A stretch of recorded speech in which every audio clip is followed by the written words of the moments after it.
Thank you for your support, turning on this video. I made a previous video about ending homelessness, and that's what I can do. I know I can. I have the plan, the format. It's there. It takes some financial backing. But before it comes all the way through, I just wanted to touch on the base of why do you want to do it? Why do I want to do it? We have an entire family generation, right? The drug fentanyl, it took out entire family trees. Families, their sons, their daughters, who are supposed to carry on the next generation, they've either died from fentanyl addiction, from overdoses, or unfortunately their body are too broken to actually procreate. That's the reality of this. That is the generational shift that has happened. We have seen entire families torn apart, if not through overdose, it's through the after effects of the drug fentanyl. If you've seen a lot of people out in the world, they're distorted, their faces are all twisted, and their bodies. I mean, you look at a girl who's 21 and she looks like she's in her 40s now. That's how bad fentanyl was on certain people's bodies. You know, like you see the zombies walking over this way. They're not going to recover all the way from that. Their bodies are still going to be like that.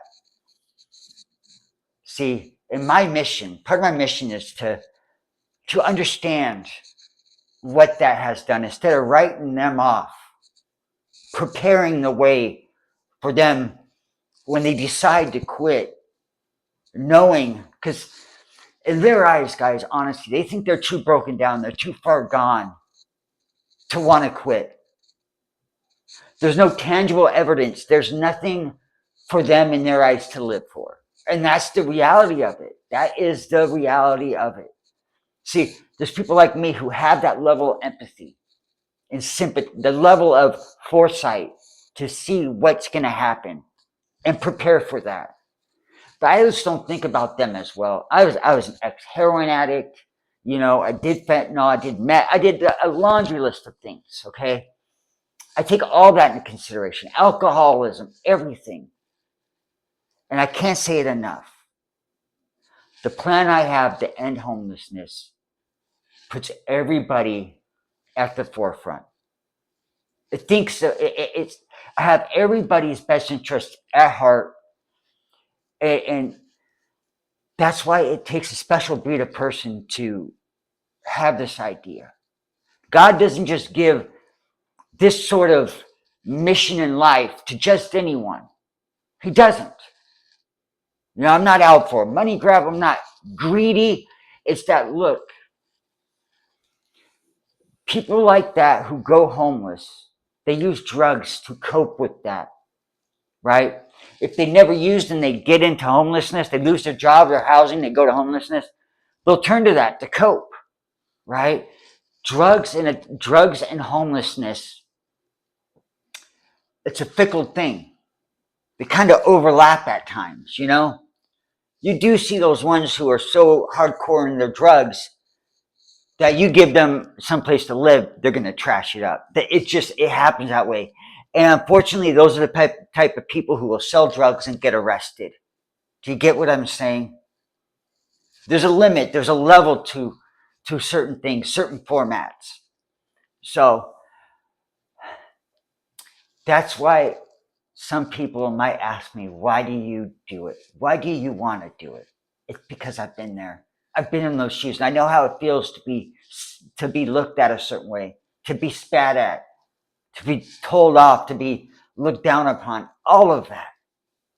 I remember living in a shelter when I first got clean and sober, living in a shelter, surrounded by 30 men on mats. Going there at 7 o'clock at night, we wake up at 5, get kicked out the doors, and then back at 7 o'clock. But I did that for a year and a half before I was able to get off the streets. And I got clean and sober in that. So I've been abstinent from drugs and alcohol for a very long time now. And it's important that my vision, something I've been holding very close to my chest, in fear that if I was to roll it out, to tell it to the wrong person, they'd go off and they'd capitalize on it. They'd monetize it. They would find a way to make $1 off of somebody else's misery. That's why right now in America, it's important. Because the executive orders, the things that are rolling out right now are taking the ability from someone to make the choice to get clean and sober and off the streets on their own. It is. It just happened like that. The dignity of it, there's no more. And there's no more insane asylums anymore. There's no more mental hospitals anymore. And treatment centers are fewer and far between. That's the reality of it. There's no more really long-term either. There's like 30-day spin drives. See, I've been there. I have the resume to accomplish this. That's why I'm doing it. I've gone through things that condition me and maybe readily available to have this knowledge, to know it will work. I mean, there's intricacies to this that ties it all together, that where most people are very one-sided. They want to tackle one thing. That's why it's failed so much. They want to tackle one thing at a time instead of doing it right and tackling all with the same amount of time, the same amount of work, and the same amount of money. See, they know if they tackle just one, that they're good. They can say that they're working on it while still making money in the background, right? A lot of companies, a lot of NGOs, a lot of people who benefit off of homelessness, right, and drug addiction. A lot of people and a lot of companies that benefit off it, they wouldn't want this to come to fruition. But it's important that we do it now. I'm not joking.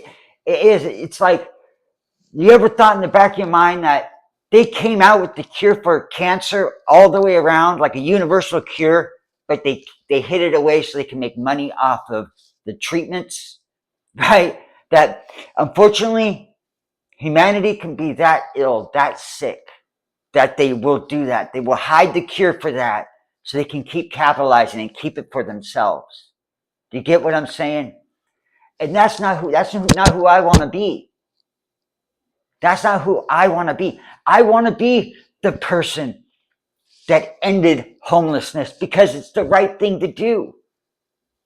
Do you get what I'm saying? Instead of taking this idea and making oodles of money, right? I wouldn't feel good about myself. I wouldn't have gone through what I've gone through just to make other people live in that misery that I went through. It's not right.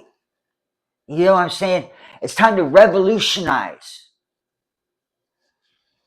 the industry, as you would call it, of addiction and homelessness. It's time to crush that paradigm that's been keeping everybody so low. It's time to cure that. It's time to end it. It is. It's time to end it. It's been going on too long. It's unsustainable. Get what I'm saying? I saw a homeless man's eyes lit up when I told him a portion of my plan. A portion. His eyes lit up. He said, you know what? I would quit using. He was drinking too. I would quit using. I'd be working every day. I'd be doing all that. It sparked him to want to quit everything, get up and go do it. See, that's how powerful this is. If given the wrong hands, given it to wrong people, they could capitalize, make a lot of money, and keep everybody homeless and everybody subservient. And I don't want that. Do you want that for people? Are you tired of walking down your street, having to step over the homeless, stepping over tinfoil, all these syringes? You're tired of it? And you just wish somebody would take care of it? You wish you could, but you have to go to work. That type of thing. I'm that guy. I'm not joking. I'm that guy. I told my caseworker yesterday, He was in on it. He wanted to help me. He's like, yeah, you got to think of it like this. Like, but what I told him blew his mind. And he knows how important it is for me to keep it as under wraps as possible until I get that foundation that needs money, that needs networking, these things. That he knows that's how important it is. And if in the wrong hands, they would love to make money off it or suppress it. Either one, or suppress it. You know, it's sort of based on the housing first. It's based within that realm of housing first. If you ever look it up, like hashtag housing first, it's within that realms. It's important that we start taking care of people and understanding that a lot of people stay homeless because they don't think they'll ever have a place that's stable for them to live in. Like a dangling carrot, a unicorn in the mist. It's something that people talk about, but they don't believe it's going to happen. So thank you for tuning in, guys. I appreciate it. Get this out to many people. Join me for this ride, guys. I'm gonna keep putting more content out there. I did an interview with a homeless person the other day, someone on the streets. You know, it's rough out there, guys. The streets, homelessness is not for the weak. But unfortunately, it gets to be where people believe that's their home and that's where they're gonna die. I don't believe in that. That's not dignity. That's not a dignified way to die. You know what I mean? I know it. So please like, share, subscribe. You know, I'm not even asking you for money. All I'm asking for you to do is to hit the like button, share it, put this out there, because it's rolling. It's rolling now. My energy's out there. My energy's going, guys. I'm gonna start getting those donations. I'm gonna start getting these things. These people that want to help to end it, and it's gonna start going, guys. I'm not joking. It's gonna start going, and join me for this ride, guys. Join me for it. So just like that, share it, subscribe, and join me for this ride. Keep it up, guys. See you in the next one.